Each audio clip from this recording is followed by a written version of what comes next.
لکھتے ہیں کسی علاقے میں ایک شخص کا انتقال ہوا. جب اس کا جنازہ اٹھا کر لے جانے لگے تو مجمع میں سے ایک شخص آگے بڑھا اور اس نے چارپائی کا ایک پایا پکڑ لیا. کہنے لگا کہ مرنے والے سے میں نے 15 لاکھ روپے لینے ہیں.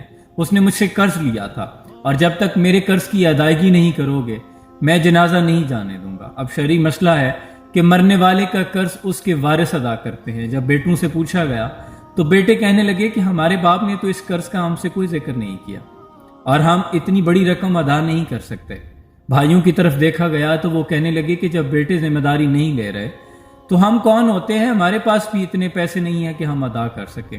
چلتے چلتے بات گھر تک پہنچ گئی. گھر کی عورتوں تک پہنچی تو اکلوتی بیٹی کہنے لگی کہ میرے پاس کچھ سونا ہے, کچھ پیسے ہیں, یہ لے جاؤ اور اس شخص کے سامنے پیش کرو. کہنا بقیہ رقم کی بھی ادائیگی میں کر دوں گی, میرے باپ کا جنازہ نہ روکے, اس کی میت کو جانے دے. جب یہ بات اس شخص تک پہنچی تو وہ کہنے لگا کہ دراصل مجھے اپنے دوست سے پیسے لینے نہیں تھے, میں نے اس کا قرض ادا کرنا تھا, میرے ذمے اس کا کچھ قرض تھا, لیکن میں یہ جاننے میں قاصر تھا کہ اس کا اصل وارث کون ہے. اب یہ میں جان چکا ہوں کہ اس کی اصل وارث اس کی بیٹی ہے. اب پورا مجمع, اس کے بھائی اور بیٹے اس شخص کا منہ تکتے رہ گئے. میرے وہ دوست جو اس بات پہ پریشان ہوتے ہیں کہ اللہ نے بیٹی کیوں دی, یہ تو رحمت ہے آپ کے لیے, زحمت نہیں.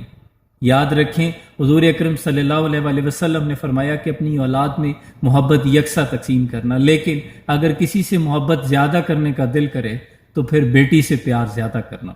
یہ تمہارے لیے جنت کی ضامن ہے, اس لیے بیٹی کی پیدائش پر دکھی نہ ہوا کریں, خوشی کا اظہار کریں. اور حضور اکرم صلی اللہ علیہ وآلہ وسلم نے فرمایا کہ اگر کوئی شخص بیٹی کی پیدائش پر خوشی کا اظہار کرے, میں نے اکثر دیکھا ہے ہاسپٹلز میں کہ جب بیٹی کے بارے میں بتایا جاتا ہے نا کہ آپ کی بیٹی ہوئی ہے تو سمیت اس کی ماں کے, بیٹے کی ماں کے, بیٹے کے, سب کے منہ اتر جاتے ہیں.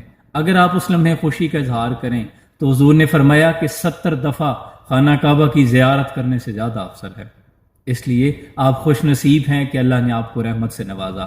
رحمت کا کوئی حساب نہیں, جبکہ نعمت کا آپ سے حساب لیا جائے گا. پوچھا جائے گا کہ آپ کو نعمت دی تھی کہاں پہ خرچ کی. لیکن رحمت تو رحمت ہے. اللہ آسانیاں حاصل اور تقسیم کرنے کا شرف عطا فرمائے. سلام پہنچے.